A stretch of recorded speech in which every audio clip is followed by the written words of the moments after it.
You are listening to The Investor Way with Sam Ball and Jonathan McEwen. If you enjoy the show, please subscribe and follow us on Twitter at TIW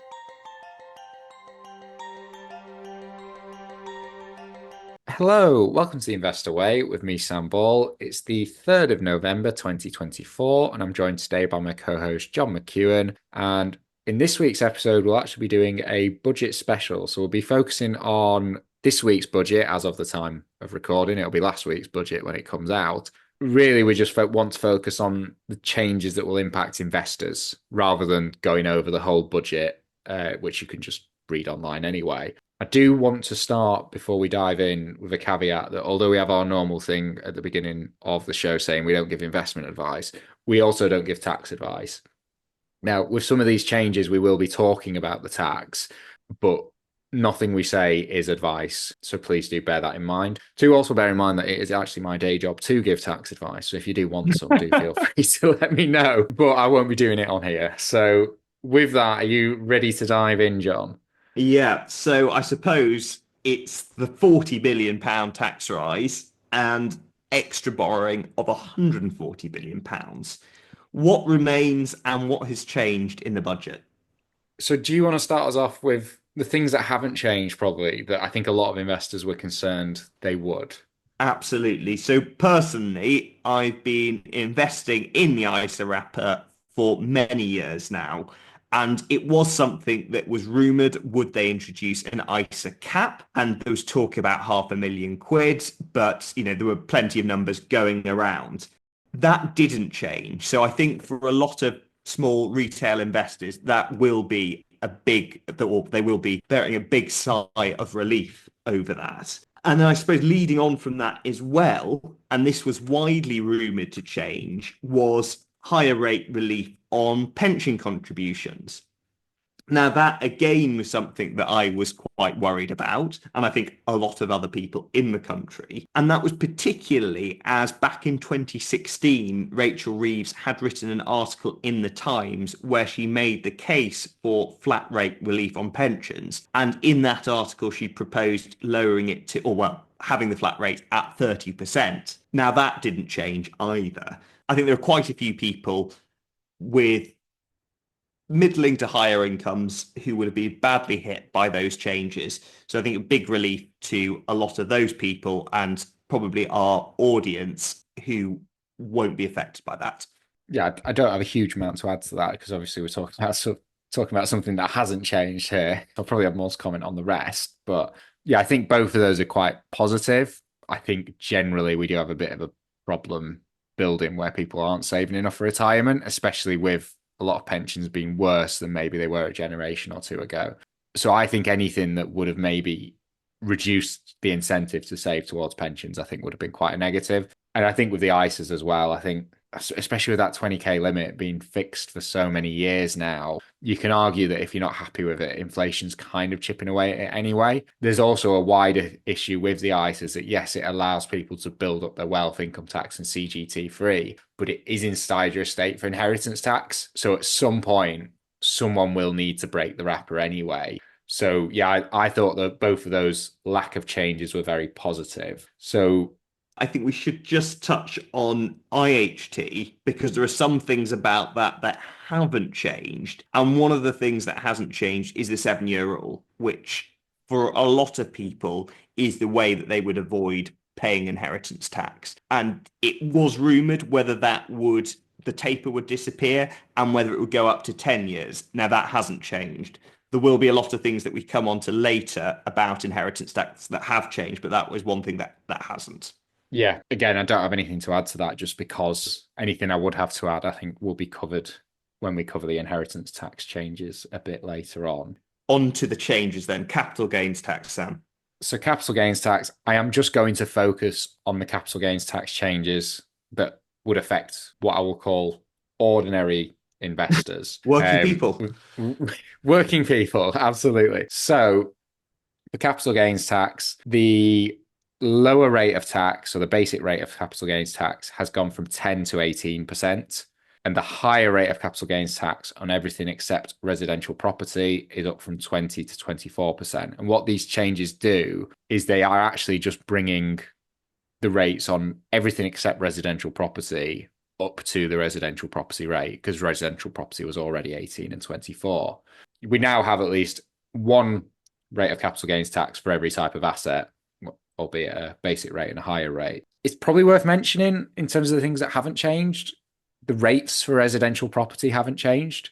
And considering the Conservatives only just dropped it from 28 to 24, I think the fact it's staying at 24, if you are a residential property investor, would probably have to be considered a win. For everyone else, it would be considered a loss because your capital gains tax has gone up. This is an interesting one because you can argue that in theory it should only affect someone that is already maxing out their ISA limit and possibly their pension annual allowance as well. That being said, it depends on the type of asset. Now, I think there's two types of asset that spring to mind for me where it's quite likely not to be in an ISA or a SIT. And those are cryptocurrency. So, for example, my portfolio is not huge. However, I do have quite a significant Bitcoin holding and have done for a while. With the annual allowance dropping from 12K to 6K to 3K, that has now got me to the point where if I'm to sell any decent sized chunk of my Bitcoin holding, I will pay capital gains tax. And now I will pay capital gains tax at a higher rate than I would have done previously.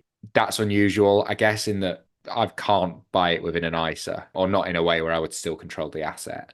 The other type is residential property. However, those rates haven't changed. So I think probably most people that would be paying CGT who aren't property investors are more likely to have been at the 20% rate anyway, rather than the 10 is probably a reasonable assumption. And I think in that case, it's only gone up 4%. Now, if you're a basic rate taxpayer, it's gone up 8%.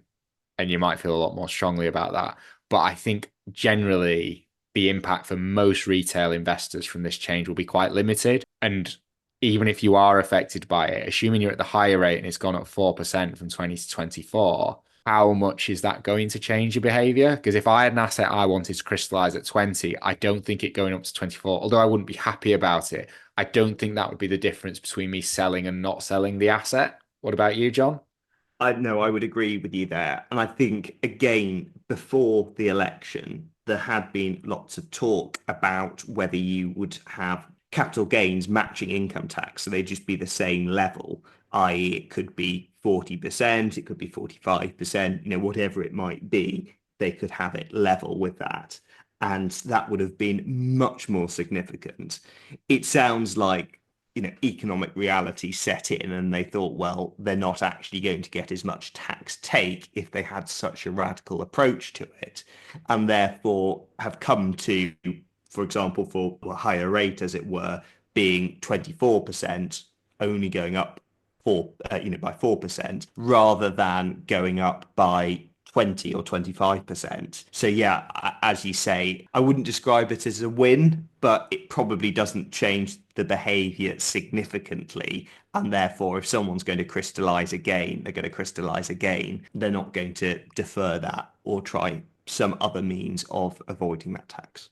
I'd agree with that. I think win is too strong a word.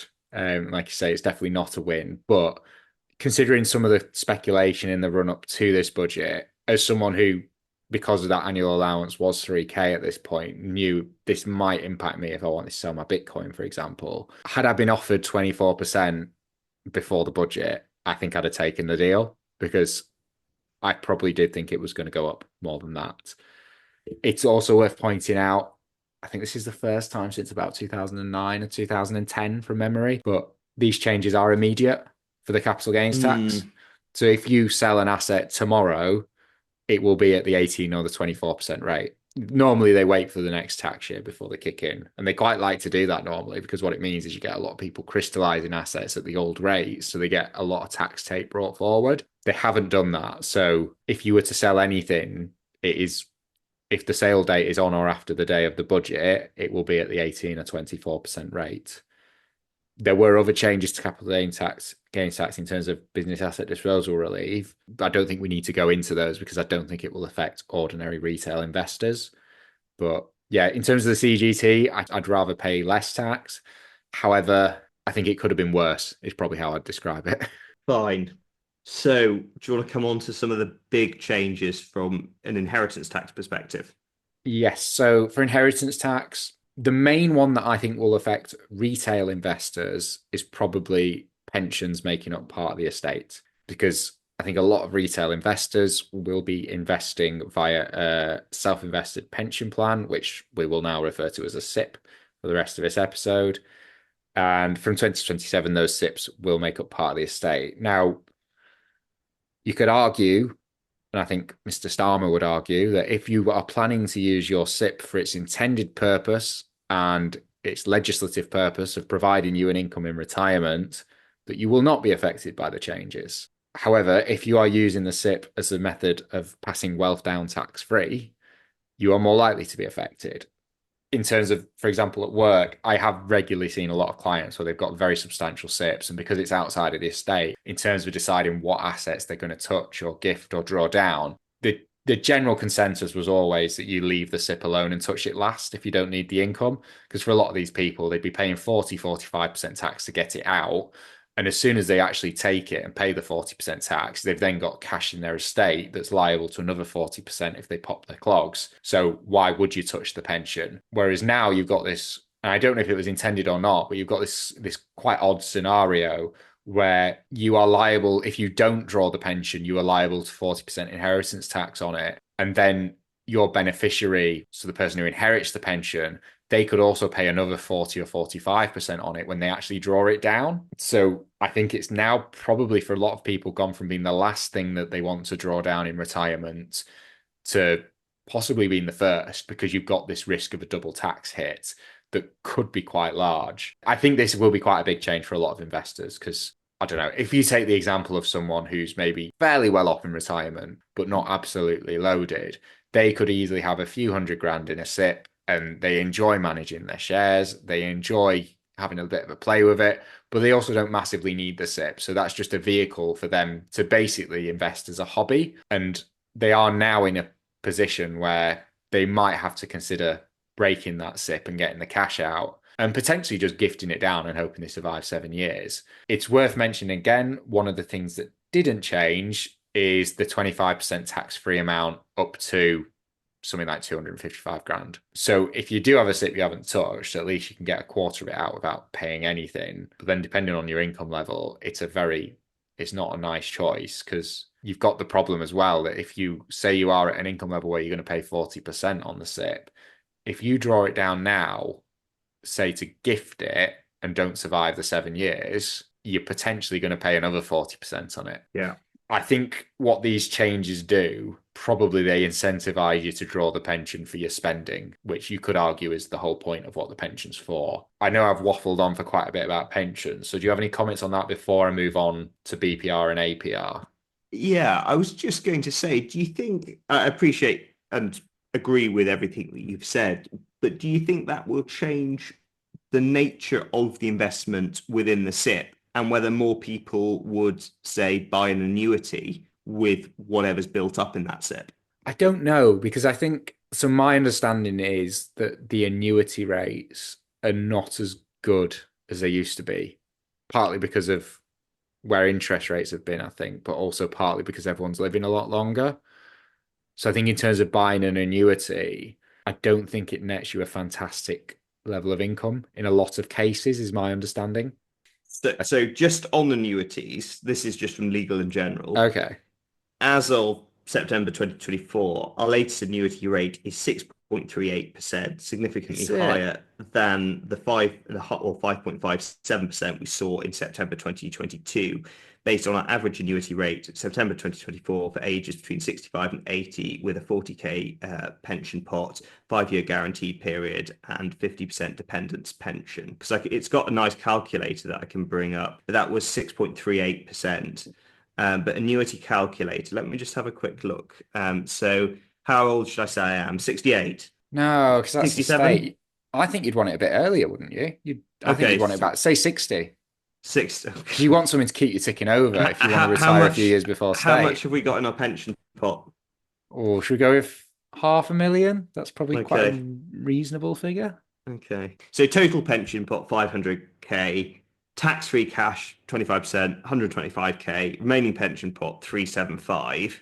So guaranteed income for the rest of your life. And there'll be lots of assumptions baked in here. And I'm sure if you smoked, you'd probably get better rates than this, and if you're fat and, had a Start few heart smoking. attacks. Yeah, well, you get I'm sure you get a higher rate on the basis that you'd die earlier. But pension annuity of £21,385 a year for the rest of your life. What's that as a Uh, percentage? Ooh, that would be of the 375, wouldn't it? Because you'd be taking the tax-free cash. So that would be 5.8%, 5.7%, sorry. So you'd need to survive 17 and a half years, which at 60 you'd very much hope to. Yeah. And obviously there'll be lots of things that come into that. It's It's a interesting good point. anyway. Yeah, what would you do? Well, it's a very, very good question, I think. And I think it would depend a lot on what the rest of your assets are. But if it was easier, given how, these changes are, to offload other assets to reduce your IHT liability, you it Get rid of it everything might, and then just spend the annuity. yeah, yeah. I mean, that genuinely, that could, I think you could argue that. Yeah, it's 5.7%. I think it's a decent rate. Yeah. I didn't realize they were that high, but I think because for Was however it? many years I've worked, it's only in the last couple that the interest rates have started to actually go up. So I think in Yeah. my mind, I was still thinking I was expecting a rate of kind of around 3 or 4%, Yeah. Yeah. Yeah. whereas 5.7, that's a decent rate, especially if you're only 60, because you could live Yeah. another 30 years Yeah. fairly Absolutely. comfortably. I know it wouldn't be comfortable because you'd be quite good. You'd be very pleased to get to 90, but Yeah. it's not, a lot of people do live to 90 now. Yeah. So considering everything after 17 and a half years, you kind of won. And that would allow you to retire before the state pension kicked in. Yeah. It's not a bad position. Because as well, it's like on 20 grand a year, you're not going to pay a huge amount of tax. The state pension would kick in. And if you're on a new state pension, you might get, say, another 10 grand a year. You're on Yeah. 30 grand a year income in retirement. For most people without a mortgage, that should be enough, especially if they were to have a spouse on a fairly Yeah. decent, but even if the spouse is just on, say, another 10k state pension, between two of you, you've got 40 grand a year. Yeah. Considering you don't really need to spend a huge amount because your mortgage is paid off. Yeah. And that's just on a 500,000 pot. I think most people should be able to retire with a 500,000 pension, assuming Yeah. that they're sort of squirreling away for 30 or 40 years. Yeah. It's not a terrible position. So yeah, I'd actually, yeah, you might have convinced me actually. I'd be quite tempted to consider an annuity. It does take any of the sort of complications in the involvement out of quite a lot of that, So that once you've done that. 50% for dependents, would that include a spouse? Or is I it think sort of like that, dependents under 18? ooh, yeah, it's a good question. Because It if it's may well 50% to a do. spouse, Yeah. again, it gives you quite a bit more security. Whereas you've got Yeah. the risk that, say, you've got a £500,000 pension and it's to cover two of you, and you Yeah. pop your clogs after a year, the Yeah. spouse is left with nothing. Yeah. That's also a risk. But Yeah. no, I think, I mean, obviously, it's something an IFA would have to look at. But yeah, I don't think it's not a definitely don't do this, is it? It's Yeah. actually There's more okay. to it. Right. Should we move on Yeah. to APR and BPR? Yes, go on, Sam. Get your teeth into that. So APR, which is agricultural property relief, which we're not really going to touch on, and BPR, which is business property relief, they will now both be getting a combined allowance of up to £1 million at the 100% rate. And then it drops to 50% relief thereafter. So what that means is there's certain assets for business property relief, and we are just going to focus on that because that's the one that will affect investors most. But there are some assets that will qualify for business property relief at 100%. There are also some assets that will qualify at a 50% rate. And what this now does is instead of having an unlimited capacity for business property relief at 100%, you only get 100% up to a limit per person of £1 million. And then after that, even if the asset's a 100% asset, it drops down to 50%. Now, again, for most investors, the main change is going to be on AIM shares because AIM shares were a 100% asset. And as part of these changes, they have dropped down to a 50% asset. So say you've got, as an example, £1 million of AIM shares, and that's the only thing you have in your estate besides your property that you live in. Those £1 million of shares will be at 50% inheritance tax relief. The fact that your £1 million allowance for business property relief at 100% hasn't been used is irrelevant because they are a 50% asset. So for AIM shares, it means they've now gone for everyone, irrespective of how many AIM shares they have, unless they're within like your tax-free amounts, like your no rate band and stuff. But they have now gone from being 100% relief for basically everyone across the board to being 50% relief. So you've gone from paying no inheritance tax if you've owned them for 2 years to paying 20% effective rate on them. And I think this is quite an interesting one because I think the people who it's going to impact the most are the people who aren't going to be in a position where they're able to use up that £1 million allowance. Because you could kind of take the view that depending on what assets you've got, if you've maxed out your £1 million at 100% anyway, you may as well hold on to the AIM shares because everything's at 50% from this point in any case. Whereas if you're at the 50% rate, it might change your behavior a little bit more. What do you think, John? Yeah, I would probably side with you on that. It's difficult to know how the behavior would be impacted, but thinking about if I were to be in that position, that's probably what I would do. If I was as I am now in retirement, my strategy prior to this budget probably would have been to sort of take the high quality companies that we've covered on the show that are listed on the AIM and just kind of restrict myself to that. And I'd probably do a bit more research on the AIM shares. 'Cause I'm sure there's a lot of good ones that we haven't covered. But because I quite like managing the shares myself, assuming that I was mentally still had capacity to do it, my strategy would have been to manage my own portfolio up to death that qualified for 100% BPR. That would have been the way I would have gone for it, I think. Really? Yeah. Whereas now I would be at the 50%. And at that point, you're then into the discussions of, well, especially if these are in an ISA, Yeah. do you sell up and then gift? Yeah. Now, the interesting thing is if they're not in an ISA, depending on the level of gains, and I've just thought of this now, but Yeah. say they're outside of an ISA but have a lot of capital gains inherent on them, you would be crystallizing at a 24% tax rate to save 20% inheritance tax. Yeah. So you probably wouldn't bother if they've gone up a lot. But if you're just Yeah. someone because there are a lot of IFAs and stuff where they'll market these BPR portfolios that they'll construct for you. And what they do is they will go out and buy some AIM shares. You hold them for 2 years and you've banked, obviously prior to last week, you'd banked 100% BPR. Yeah. And I think there'll probably be less demand for these kind of bespoke services now.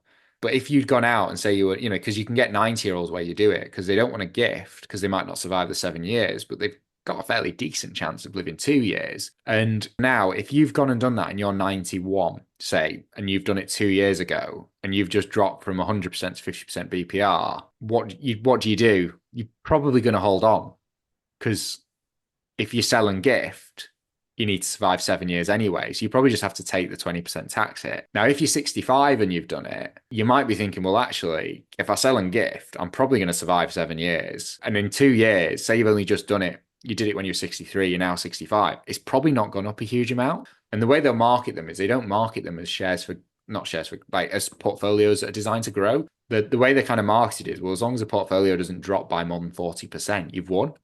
Yeah.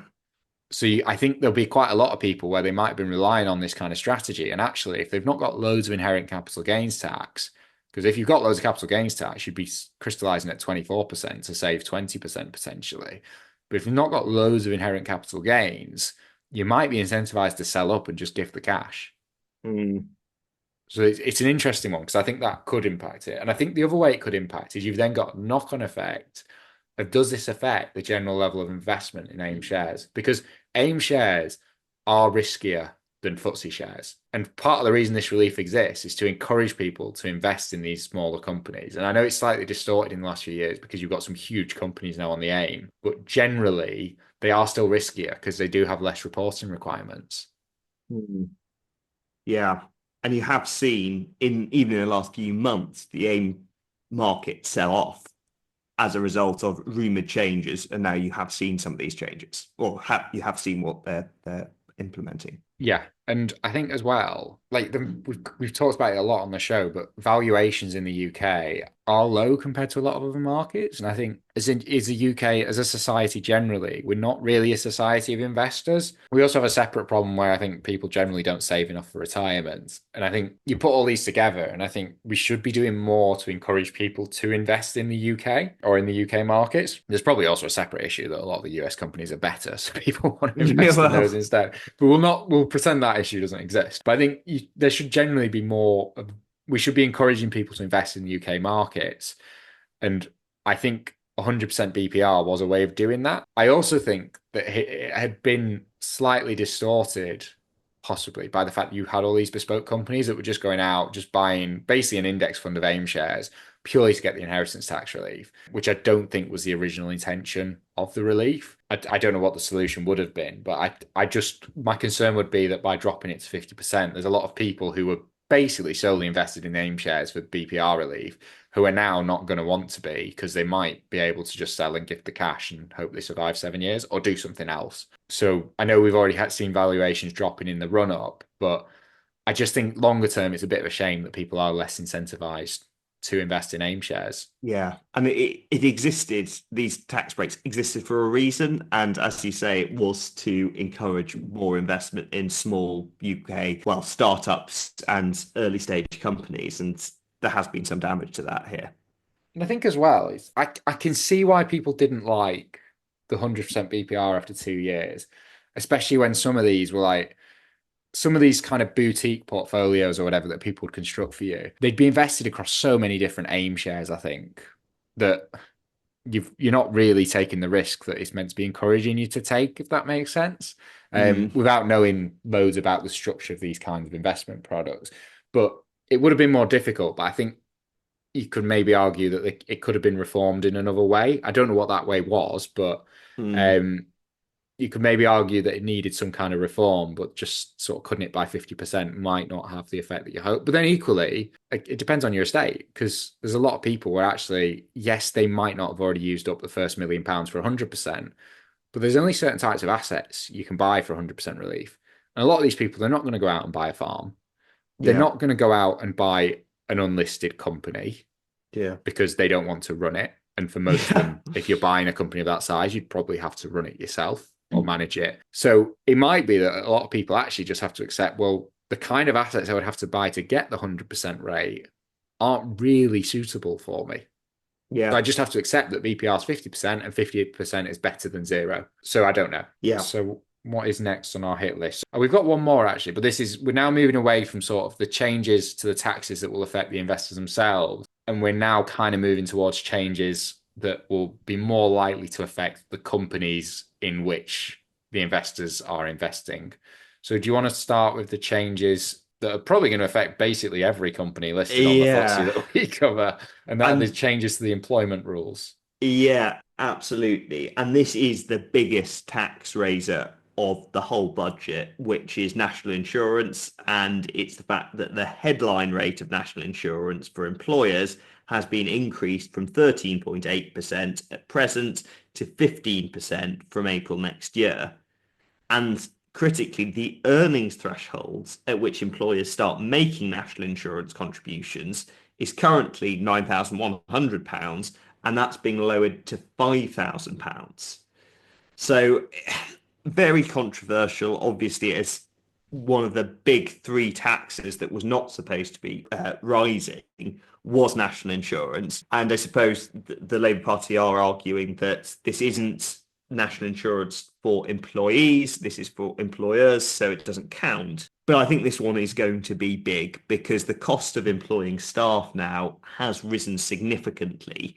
And this is alongside, and well, I might as well mention it now, minimum wage, which for those over 21 is going to be rising by 6.7%. And I think there are a lot of businesses that we cover, particularly Weatherspoons being, key example in hospitality, which has wafer thin margins.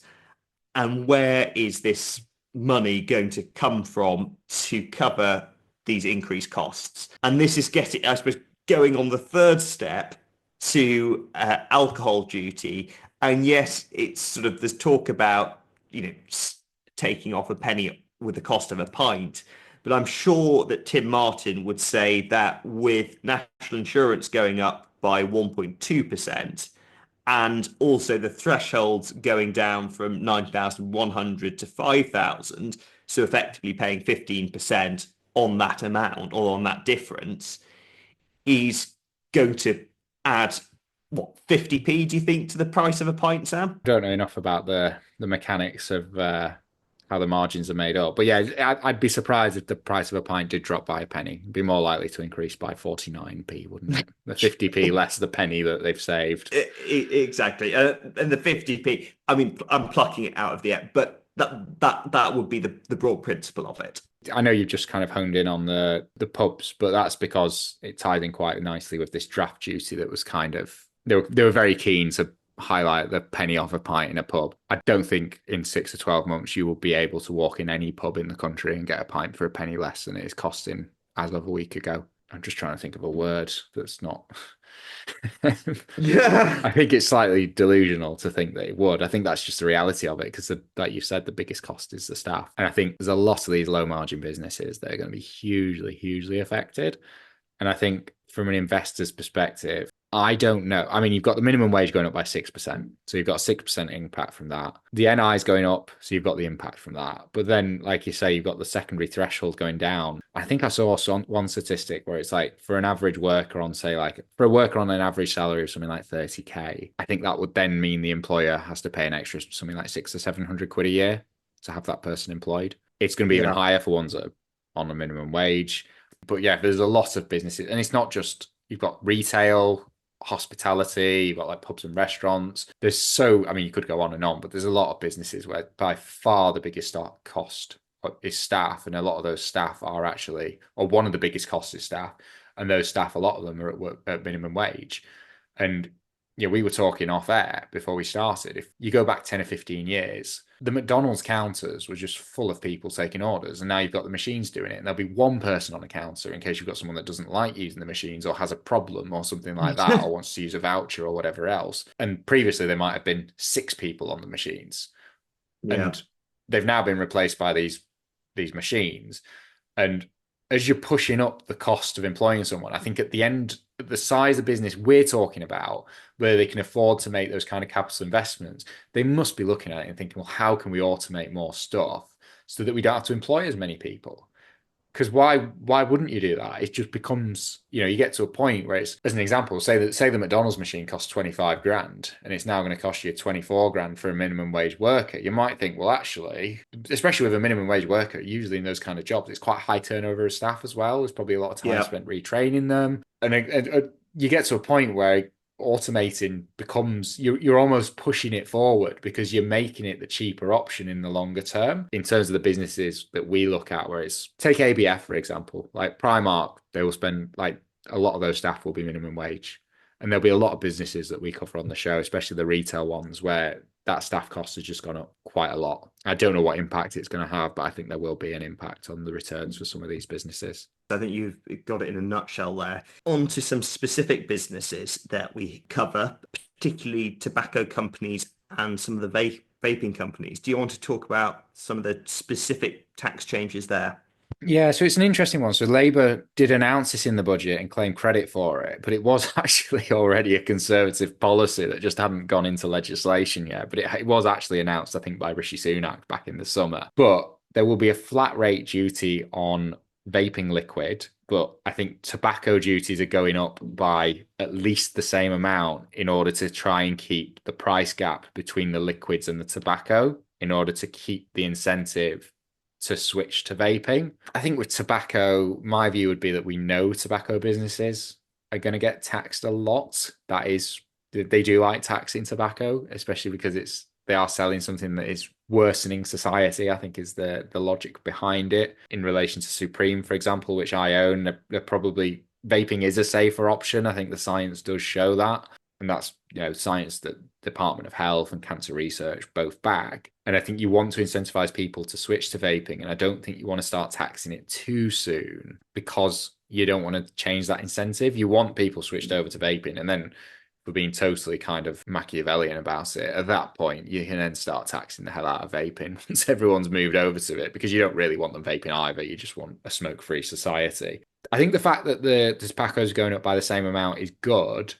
However, if vaping, I don't know what the cost of a liquid is. I know it's quite cheap, but say the cost of vaping liquid goes up from £2 to £3 as a result, and the cost of a 20 pack of cigarettes goes up from £16 to £17. Obviously, it might have both gone up by £1, but one of them has gone up a lot higher than the other in terms of as a price increase percentage. That being said, I don't know how much this is going to work out at and how much it's going to change the prices, but I would hope it's at a level where it's not going to seriously affect demand and people are still massively incentivized to vape rather than to smoke. I don't think this is going to be terrible for businesses like Supreme, for example. And I think for businesses like British American Tobacco, they probably expect something like this in every budget, to be honest. So I wouldn't have thought they're that bothered. They must be pretty used to it. And I expect they'll just pass the price off to the customers that still haven't dropped off yet. But again, will this change it where we're already seeing like 6 or 7% volume drops in a lot of tobacco companies for cigarette sales? I can't see it making a huge difference. I think the smokers are going to smoke anyway a lot of the time. What about you, John? I think one of moving on from what you've said, one of the issues with raising both of them is the counterfeit products and that they become more appealing. And I think that I read a statistic that 1 in 5 cigarettes sold in Britain is counterfeit. So there is no tax being paid on that. And that being an issue in terms of the, as you rightly say, the harm that cigarettes do to society or do have on society, but at least you're getting some tax for it. Whereas this does make the market for counterfeit products even larger and even more rewards going into it. I'm not saying that these tax changes on their own will make a significant difference, but that I think is a significant issue for the market as a whole. And you're seeing it, you saw it with tobacco, and particularly after plain packaging was introduced, and it was much easier to have fake cigarettes because you didn't really need to have, such a well done packet. It was just those sort of miserable greeny packets. And the same you've seen coming into the vaping market. So I think that would be the only thing that you would wonder about more from a government perspective on those industries. I think as well, though, as whilst the initial duty might not be that high, it is going to increase over time. And I think it's just really, you would hope caution is exercised in that no one gets too greedy too fast. And there is an incentive that is maintained, but we'll see what happens. Because the thing is with these duties, I know the price of a pint seems to get mentioned in every single budget, but other than the draft duty or whatever, or something that's going to affect the pubs, because they like to kind of present themselves as working people who are going to go in on a Friday night and be happy they've got their penny off a pint. But I think generally with these duties, once they go up, they're never coming back down. I think no one's going to come in and campaign on we're going to lower tobacco duties. I know the fuel duty that didn't even come down, did it? It came down by 5p, didn't it, for the pandemic? But it's frozen now. Yeah, but it did come down 5p. Yeah. That was in a pandemic, and that's sort of the only time I can recall something like one of these kind of sin duties, for want of a better term, actually coming down. I think generally it's just the best case scenario is it stays flat. Yeah. Shall we move on to the oil and gas sector? Yes. So the windfall tax on North Sea oil and gas producers will be extended for another year until 2030 and increased from 35% to 38%, taking the headline rate of tax to 78%. And the main investment allowance of 29% has also been removed. I think this is bad. I think it's very difficult for people surviving in the UK now with the cost of living. I think you're just going to see energy prices go higher still. It's obviously difficult for there to be more investment. And I suppose this is essentially deterring it. And if you did want to have purely green energy, I guess that's something that you would be going after and an agenda that is being pushed forward. but you're not really going to have any further investment in North Sea oil and gas. And what is going on, you would imagine that it's going to be all wrapping up much sooner than it otherwise would have done, given the reserves.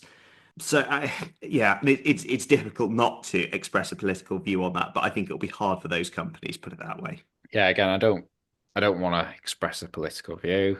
I, It's I find it difficult. I do find it quite difficult because I've lived in Aberdeen before, and when you know how many jobs are associated with oil and gas, and that yes, GB Energy is being supposedly created and put in Aberdeen, you do just wonder how many jobs are associated with this and what the long-term future of something like that. I'm not even clear what it will do. I mean, I think there's a wider issue as well in terms of we talked about before these windfall taxes, but this was it Milton Friedman that said there's nothing more permanent than a temporary government tax or something like that, and Yeah, it's going to be hard for yeah, them to give this up. It wouldn't surprise me if you saw something similar on tobacco or something like that. I kind of hinted at it with the banking, if you've got yeah, people profiting from behind. It's just once you start, where do you stop?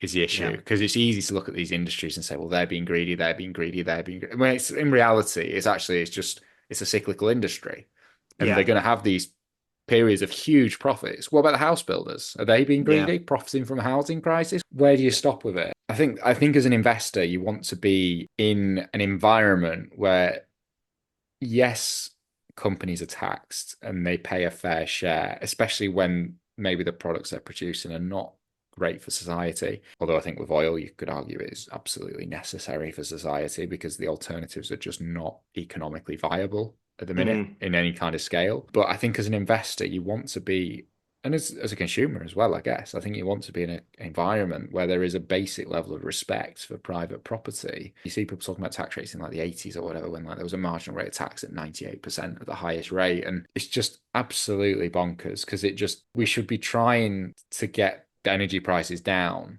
And I understand you want to do that in a way that is not terrible for the environment at the same time. But like you mentioned, we've had a cost of living crisis. Fuel costs have gone up massively.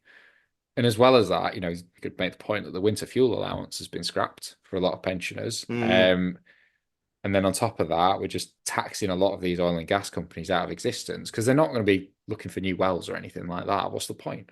yeah. They're basically just nationalized, aren't they? You get to a point where the tax rate's so high, it's basically a nationalized industry. Um, Yeah. but it's a bit weird, really, because you're not really you're getting terrible returns as an investor because of the level of tax on those areas. But Yeah. I suppose you've still got the employment, but even then it's until the wells dry up because how incentivized are people going to be? But it's just the concern is for me as an investor, there's other industries where you could look at and say, well, why don't we tax these guys 90%? Because they're making loads of profit in a crisis. What about the pharmaceutical companies in the Mm. pandemic? We covered Reckitt Benckiser last week. What about they made loads of money in the pandemic, Yeah. and they've since given a lot of it back, but Yeah. no one seems to be bothered about that. I just think these windfall taxes is a very, very dangerous precedent to set. I think I've probably expressed some stronger views than I initially intended, but that is me not being political. Um, Yeah. so I And I won't I think won't say what I think. no, but some of the knock-ons as well from that is energy cost in Britain, and then how that affects, I suppose, predominantly manufacturing businesses. But if the energy prices overall are much higher as a result of having very clean energy, which has to be heavily subsidized, then that does impact on manufacturing too. It's like, we've seen it with like, if we take two businesses that we both liked on the show in the past, Ibstock and Fevertree, totally Yeah. different businesses. Both of them massively impacted by the increase in energy costs. And it's just, there's certain things that I think business needs to have an environment where it can do well. And not all those businesses will do well. We'll never know the impact because you can't measure it. But I would question if the energy costs start going up, what is the impact of that on GDP versus the Hmm. amount of extra revenue raised from this tax? Yeah. Because as a society, you could actually be worse off. And then there's the issue as well that it's like if we were in a position where we actually had a network that could fully support the UK with green energy 100% of the time, then you could take a view, well, you know what? Why not just tax oil and gas companies out of existence? Because we don't actually need them anymore. And they're not Hmm. particularly benefiting society. But we're just not in that position. And we're not even anywhere near it. I just wonder Yeah. if you get to a point where it's like, if we're to actually get to a point in society where green energy becomes the most economically feasible, is it because the technology has actually been allowed to develop in a way where it is genuinely the most cost efficient solution? Or is it just because you've taxed the hell out of the alternative to the point where it just Mm, becomes cheaper? But that's because you've got these huge taxes on anything that would otherwise be cheaper for the consumer. But I yeah. don't think it's a good thing for society, these windfall taxes, because once you start, where do you stop? And I think we're starting to see that now. It's extended for another year, and they're such easy targets. No one's ever no, you're never going to get anyone sort of saying, "Oh, well, what about the oil companies? Think about them." It's just no Well, one's going to stick up for them, but it does set, I think, a very concerning precedent. I'd be surprised if this is the only one ever that we see in our lifetimes now. I think we're much more likely to see more of them now. I think that's probably everything really from me on an investment perspective, limited to kind of stocks and shares investing at least. yeah. What about you, John? Anything else? Uh, I suppose one final question would be, are you reassured that Rachel Reeves today has said that there would be no need for a further tax rise next year? Probably not. Um, Okay.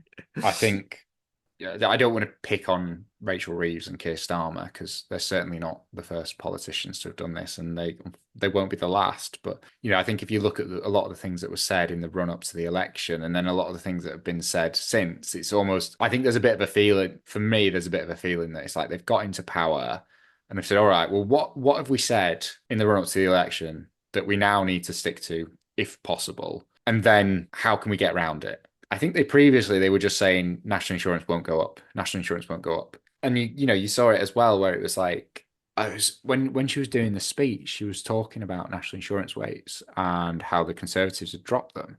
And she made the point that basically those drops were based on this 40 billion black hole, whatever it was. It gets bigger every time you hear it, which I think the OBR actually disagrees with. But anyway, those are the figures that are being quoted. And it was almost presented when she was giving the budget that I don't. Did you watch her speech? I didn't, unfortunately. I was So, at so if you work, watch Sam. her I'm talking a about working national insurance, person. it's really interesting because she's kind of talking about it as if like we said we wouldn't raise it. And she kind of said that basically this was based on the information we had and we didn't know about the black hole. And she was kind of hinting that like these promises to raise it were based on not to raise it were based on lies. So almost as if it's invalid. And then she kind of ended it by being like, "Oh, but we're not going to do that because it's going to affect working people." It Mm, had all been set up as if she was basically saying we would be fully justified in raising national insurance back to what they were before the Conservatives had lowered it last time. Because mm, if they were being responsible, they wouldn't have lowered it in the first place. But we're going to be nice and we're not going to do that. Whereas, yeah. it should have just been, we said we're not going to do it. That's it.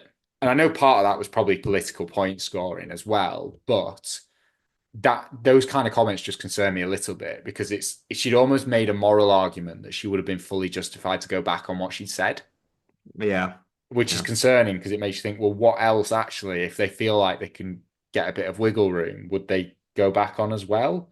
Because I think, for example, with a windfall tax, any kind of energy crisis, which ironically we may be more likely to have as a result Yes. of the windfall tax, but I think they would use that as an excuse to extend the windfall tax.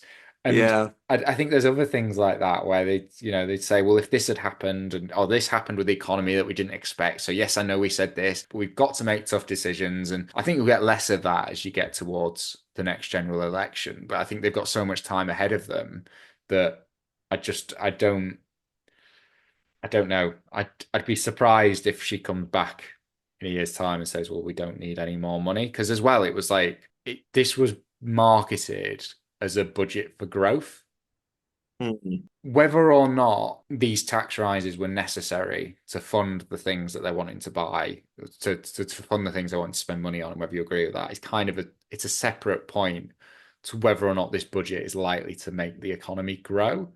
And considering the economy's been pretty lackluster and stagnant anyway for a while, I just think, do I look at this and think this is a budget for growth? My personal view is I don't think it's a budget that's going to end the world as we know it. I think it's probably more of, I'd call it a budget for stagnation. which it's not probably terrible because we're probably just going to sort of keep plodding along where we're at. But I think any growth that we would have seen in a lot of businesses will be offset by the increase in employment costs. I don't feel like there's much in this budget where I can't really think of any businesses where we're going to cover them in the next 6, 12 months.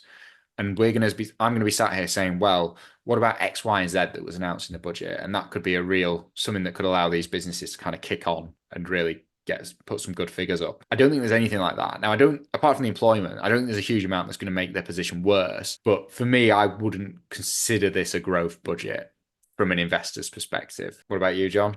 Yeah, I think very similar to you. I mean, one thing I would add is that I think, as we sort of mentioned at the outset, retail investors probably got off fairly lightly from a tax perspective. And that's obviously not referring to the UK economy, but purely from a tax perspective, I think they got off relatively lightly. And the other thing, whilst we're not bond investors, it does make gilts more attractive, I think. I don't know what your take on that would be if you looked at what you could get on, say, short dated gilts with potentially low coupons, that because they're exempt from capital gains relative to some of the other assets that are going to be taxed higher, then they are more appealing. Well, I think it's interesting as well because your point about investors getting off lightly, because I think although from a tax perspective they've done okay, there's possibly an argument that if this actually isn't a growth budget and if it does affect returns for a lot of listed companies, what they might save in tax, they might kind of lose in investment returns if these companies aren't. Now, we will never know because we don't know Yeah. what would have happened. And it is worth making the point in Rachel Reeves' defense. We've not really seen huge growth, I'd say at all, in the past, certainly since the pandemic. We've not really Yeah. kind of kicked on. So there's a lot of industries that have got back to where they were, but there's not really, we weren't seeing much growth anyway. With the gilts, yeah, I think it probably would. It depends because I think as well, it's like with the gilts, I know you can buy them within an ISA anyway, but if you were doing it where you were doing it for the ones with the higher capital gains, that's probably, I think it's more if you're in a position where you've already maxed out your ISA allowances, for example. And if you were to just keep it in the bank and get the interest, you're going to pay 40 or 45% on it. Whereas you can just have this tax-free capital gain in the gilt that is effectively interest, really. I think it depends on what level of wealth you're at as an investor. I think for the everyday person that's not maxing out their ISA, I still think equities would provide a higher return. But I think if you're at the point where you're having to buy stuff outside of an ISA, the fact that the gilts are tax-free does become increasingly attractive. And as well, zero risk. Yeah. Well, not zero risk, but as long as the government doesn't default, you're Yeah. okay. So there is that element, and you don't need to worry about it. But yeah, I think for most investors that aren't maxing out their ISA limits or their SIP limits or whatever else, I don't think this budget moves the needle for them. I don't think. I think the Yeah. people who are going to be attracted to gilts anyway might be slightly more attracted after this budget, but I don't think for most people it'll make a huge difference. Yeah. And I think going back to the point on retail investors getting off lightly, you wonder whether it does skew it for those retail investors getting off lightly from a tax perspective as to whether they're less likely with their money to invest in UK companies as opposed to, say, US companies. Well, yeah, and I think, there's got to be less people investing in AIM-listed stocks after this budget. Yeah. There's No, got to absolutely. be. We do have to bear in mind with this that it is a Labour budget, and you're not going to see, you just would never expect to see the same kinds of things that you would have seen in probably, what you'd consider a traditional Conservative budget. So there were always going to be changes coming into this. And I think in terms of what the expectations were versus what has actually happened, I think as an investor, there's some stuff where behaviors are going to change as a consequence of this, and returns are going to be affected by X, Y, and Z. But I don't think there's anything in here that fundamentally changes a decision whether you should be investing or not. Do you get what I Yeah, mean? I completely agree.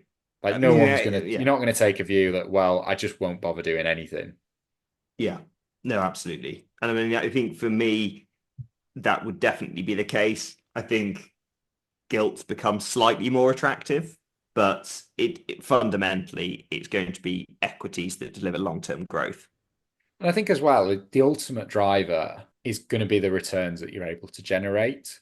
And Hmm. yes, for a lot of these companies, employment costs will make a difference. Whatever duties are in place will make a difference. The tax that you pay will make a difference. But ultimately, I think if you're picking quality businesses in the long term, they will win. And especially if you're holding them for 10, 20, 30 years. In a 30-year period, you probably, you could see multiple Labour and Conservative governments and whatever else comes along in the meantime. So the ultimate driver of your returns, I think, is going to be you and the quality businesses that you're looking for. So I think although it's good to keep an eye on this and it's interesting to kind of speculate, there shouldn't be anything in here that's really a deal breaker between actually investing regularly and not. Yeah, no, absolutely. And I don't think either of us have changed our portfolios as a result. No, I haven't changed at all, no. On that note, thank you very much for listening, and we will see you again for a regular episode next week. See you next week. Thank you for listening to The Investor Way. To get in touch, please follow us on Twitter at TIW This podcast is for entertainment purposes only and does not constitute financial advice. Neither Sam nor Jonathan are financial advisors. For investment advice, please consult professional advisors.